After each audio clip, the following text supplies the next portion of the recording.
સામે બેઠેલા બધા શ્રોતાઓને વંદન કર્યા કે હવે હું આપ બધાને વંદન કરું છું. શ્રોતાઓને નવાઈ લાગી કે આપ અમને વંદન કરશો? સૂતજીએ કહ્યું કે હા, તમે મારું માધ્યમ છો. જો તમે સામે આવીને નહીં બેસો તો હું કેની સામે કથા ગાઈશ? હું કેની સામે ગાવાનો છું? જેનું મુખ જોઈને આડી અવડી વાતો કરવાની ઈચ્છા ન થાય, જેનું મુખ જોઈને ઈશ્વરના જ ગુણગાન ગાવાનો ભાવ જાગે, એ વંદનીય છે. એટલે તો કથાકાર શ્રોતાઓના મોઢાને જોયા કરતો હોય અને હૃદયમાં વિચાર કરે કે આ કેવા મોઢાઓ છે કે જેને જોયા પછી મારા મોઢામાંથી ભગવાનના ગુણગાન જ નીકળે છે, બીજી કોઈ આડી અવડી વાત નથી નીકળતી. એટલે એ એક એક મોઢાને મહત્વ આપે છે કે મારા માટે આ વંદનીય મુખ છે કે જેનું મોઢું જોઈને હું ઈશ્વરના ગુણગાન જ ગાઉં છું, બીજું કાંઈ નથી કરતી. નરશ્રેષ્ઠને વંદના કરી, પછી દેવીમ સરસ્વતી, પછી ભગવતી સરસ્વતીને વંદના કરી છે. વાણીના અધિષ્ઠાત્રી દેવી છે સરસ્વતી. આપણે ત્યાં એમ કહેવાય છે ભણી લેવું સહેલું, ગોખી લેવું, યાદ કરી લેવું સહેલું, પણ જે ભણ્યા હોય, જે ગોખ્યું હોય, એ વાણી દ્વારા વ્યક્ત કરવું બહુ અઘરું છે, બહુ કઠિન છે. સમર્થમાં સમર્થ વિદ્વાન હોય ને એને તમે હાથમાં લાઉડસ્પીકર આપીને કહો કે હવે તમે બોલવા ઊભા થાવ તો એ 5 મિનિટ 10 મિનિટ બોલે, પછી કહે છે હવે યાદ નથી આવતું, હારું આડું અવડું બોલાઈ જાય છે. ત્યારે કથાકારની હાલત કેવી હોય છે કે આવીને બેસે પછી કલાકો સુધી એના મોઢામાંથી ધારા પ્રવાહ વચનો નીકળતા જતા હોય છે. અને જો એના મોઢામાંથી કોઈ કર્કશ કડવું વચન નીકળે તો શ્રોતાના કાનને નહીં ગમે. એટલે જ એને ભગવતી સરસ્વતી, જગદંબા સરસ્વતીને વંદના કરી કે હે દેવી, મારી વાણી ઉપર તમે બિરાજજો, દેવીમ સરસ્વતી. અને પછી વ્યાસજીને વંદન કર્યા છે. કેમ તો કે આસન તો વ્યાસજીનું છે ને. આપ જો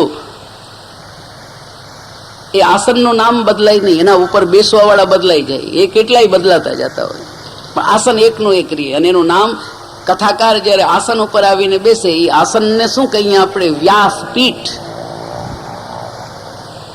ઘણી વાર ઘણા શ્રોતા પૂછે ને વ્યાસપીઠ ઉપર કોણ બેઠું છે? મતલબ એ પીઠ ઉપર બેસવા વાળા બદલી જાય, એ પીઠ ન બદલાય, પીઠ એકની એક. દરેક કથાકાર જયારે વ્યાસપીઠ ઉપર આવીને બેસે ત્યારે જગતની કથા કહી શકે. અને વ્યાસપીઠ સંસ્કૃત શબ્દ છે, પીઠ એટલે સ્થાન.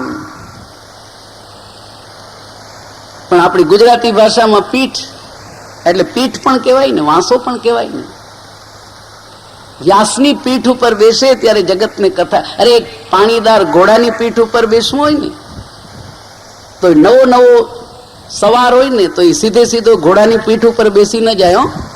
એ પેલા ઘોડાની ગરદન ઉપર હાથ ફેરવે, પછી એની પીઠને થપથપાવે, પેલા એની સાથે ઓળખાણ કરે, પછી એના ઉપર સવારી કરે. જયારે ભગવાન વેદવ્યાસની પીઠ કેવી છે તો કે ત્યાં કથાકાર આવી અને પેલા માથું ઝુકાવી દે છે, પેલા દંડવત કરે છે, વંદન કરે છે કે હે દાદા, આપની ગાદી ઉપર, આપની પીઠ ઉપર, આપની ગોદમાં આવીને બેઠો છું, મને એટલો લાયક બનાવજો કે મારા મુખમાંથી કોઈ અયોગ્ય વચન ન નીકળે, કોઈ એવું કડવું વચન ન નીકળે કે જે મારા શ્રોતાને ગમે નહીં. પછી વ્યાસજીને વંદન કર્યા અને છેલ્લે તતો જય મુદી રહે, પછી છેલ્લે જય જયકાર કર્યો છે. કથાકારનો ક્રમ હોય, યા કથા શરૂ કરે અથવા કથા પૂર્ણ કરે ત્યારે એ જય જયકાર કરે. અને જય જયકાર છે ને એ માનવીને સાવધાન કરે છે, એની ઇન્દ્રિયોને સજાગ કરે છે, સ્થાનને પવિત્ર કરે છે. એટલે કથાકાર કોઈ સુંદર પ્રસંગ ગાતા ગાતા એ વચમાં જય જયકાર કરે. ગોવર્ધન નાથ કી જય, બાલકૃષ્ણ લાલ કી જય, દ્વારિકાધીશ કી, એ જય જયકાર કરતો. અને જય જયકાર છે એક પ્રકારનો છટકાવ છે. ખેડૂતનો દીકરો હોય, સમયસર એને વાવણી કરી હોય અને પછી વરસાદ સમયસર જેવો જોતો હોય એવો પડીએ જતો હોય અને પછી એની ખેતરમાં એ મોલાત આમ રૂમ જોમ લહેરાતી હોય, ત્યારે એ મોલાતને જોઈને એ ખેડૂતને એક ચિંતા થાય કે આવી મજાની મોલાત તો ઉગી છે, હવે આમાં જીવાત ન પડી જાય થારું. એટલે શું કરે? 15 દિવસે દવા છાંટતો રહીએ. એમ કથાકાર એ ભગવાનના ખેતરનો ખેડૂત છે. કે એની સામે શ્રોતાઓ રૂપી મોલાદ જ્યારે આમ રોમજમ લહેરાવા લાગે ત્યારે કથાકારને પણ ભય લાગે કે આ જે છોડવાઓ મજાના મારી સામે લહેરાવા લાગ્યા છે, 7 દી એનામાં કોઈ જીવાત ન પડવી જોઈએ, એ 7 દિવસ લહેરાતા લઈએ. હે પ્રભુ, એટલા લાયક રહીએ, એના માટે થઈને કથાકારને કહેવું પડે શ્રી ગોવર્ધનનાથ કી જય જયકાર કરે. કથાકાર આરંભમાં અંતમાં એ જય જયકાર કરીને જ કથા ગાશે, શ્રોતાઓને સાવધાન કરવા. સૂતજી આ બધા ક્રમને અનુસર્યા. અને પછી જો શૌનકજીનો પહેલો પ્રશ્ન હતો, ભાગવતની રચના કોણે કરી? ભાગવતની રચના કોણે કરી? પેલા પ્રશ્નથી જ સૂતજીએ આમ કથા ગાવાની શરૂઆત કરી. દ્વાપરે સમાનુપ્રાપ્તે તૃતીયે યુગ પર્યયે જાત પરાસરાદ્યોગી વાસવ્યામ કલયા હરે. દ્વાપર યુગનો કાળ, પરાસર નામના ઋષિને ત્યાં એક તેજસ્વી દીકરાનો જન્મ થયો, જે દીકરાનું નામ પાડવામાં આવ્યું હતું વ્યાસ. બ્રાહ્મણના દીકરા મોટા થવા લાગ્યા, 5 વર્ષની અવસ્થા થઈ. બ્રાહ્મણના દીકરાનો નિયમ છે કે 5 વર્ષનો થાય એટલે એને યજ્ઞોપવિત સંસ્કાર કરવામાં આવે. વ્યાસજીને પણ યજ્ઞોપવિત સંસ્કાર કરવામાં આવ્યા. જનોઈ દીધા પછી, યજ્ઞોપવિત સંસ્કાર કર્યા પછી એને વિદ્યાધ્યયનને માટે ગુરુકુલમાં મોકલ્યા. ગુરુકુલમાં પધાર્યા વ્યાસજી. એમ કહેવાય છે કે સરસ્વતીની પૂર્ણ કૃપા ઉતરે તો માનવી વિદ્વાન બને, અને લક્ષ્મીની પૂર્ણ કૃપા ઉતરે તો એ ધનવાન બને. બે દેવીઓ છે, સરસ્વતી પણ દેવી છે અને લક્ષ્મી પણ દેવી છે. પણ બંને જેના ઉપર કૃપા કરે છે ને એના સ્વભાવમાં બહુ મોટો તફાવત લાવે છે. સરસ્વતી એ માનવીના સ્વભાવને ત્યાગી બનાવે છે, ઉદાર બનાવે છે,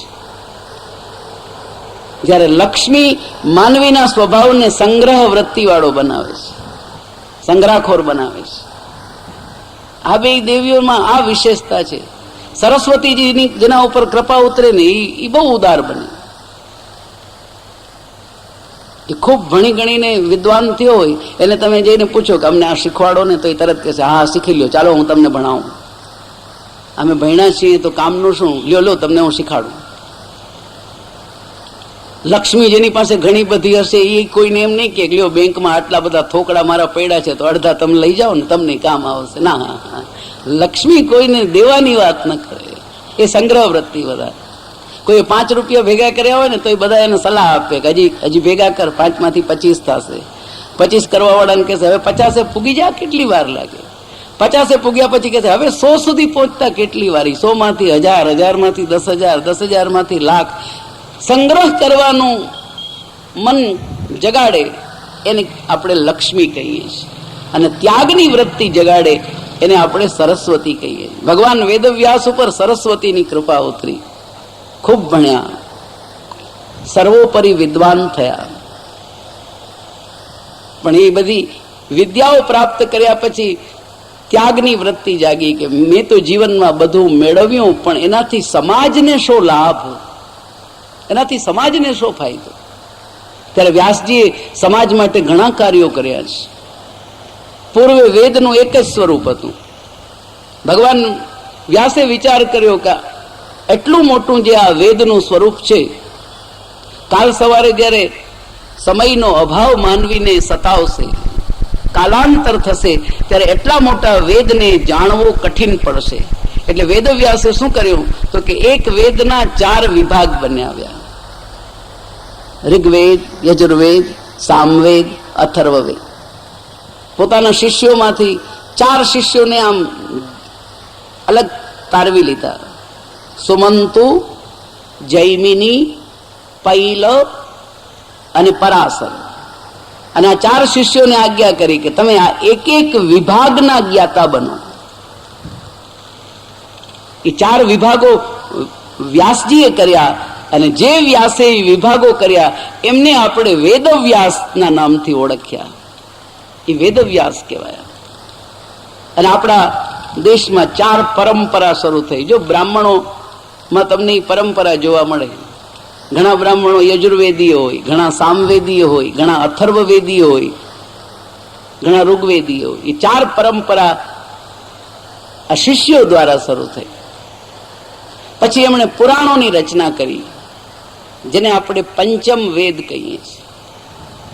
પુરાણોની રચના કર્યા પછી ભગવાન વેદવ્યાસે ઇતિહાસ લખ્યો, અને વેદવ્યાસે લખેલો ઇતિહાસ જેને આપણે મહાભારત કહીએ છીએ.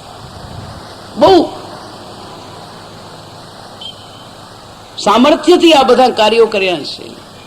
સમાજના ઉત્કર્ષને માટે જેટલું વેદવ્યાસે કર્યું છે એટલું કોઈ નહીં કરી શકે. એટલે આજ દિવસ સુધી વિદ્વાનોમાં એક ઉક્તિ બોલાય છે. કોઈ નવી રચના કરે, કાવ્યની રચના કરે, કોઈ સિદ્ધાંતનું પ્રતિપાદન કરે, પછી એમ કે જો મેં આ નવો સિદ્ધાંત પ્રતિપાદિત કર્યો, અને કોઈ અસાધારણ વિદ્વાન પાસે લઈને મૂકે એટલે પેલા વિદ્વાન કહેશે કે ભાઈ તમે તો આજ એમ માનો છો કે મેં આજે આ રચના કરી. અરે આ રચના વેદવ્યાસે આજથી હજારો વર્ષ પહેલા કરીને સમાજ સામે મૂકી દીધી છે. ત્યારે પછી વિદ્વાનો બોલ્યા છે કે વ્યાસોચ્છિષ્ટમ જગત સર્વમ, જગતમાં વ્યાસજીનો જ એઠવાડ છે બધો, બીજું કંઈ છે જ નહીં. કારણ કે આ મહાત્માએ કોઈ વસ્તુ છોડી નથી. વેદના વિભાગો, પુરાણોની રચના, ઇતિહાસ, કોઈ વાતને મૂકી નથી. સર્વોપરી વિદ્વાન વ્યાસજી કહેવાયા હતા.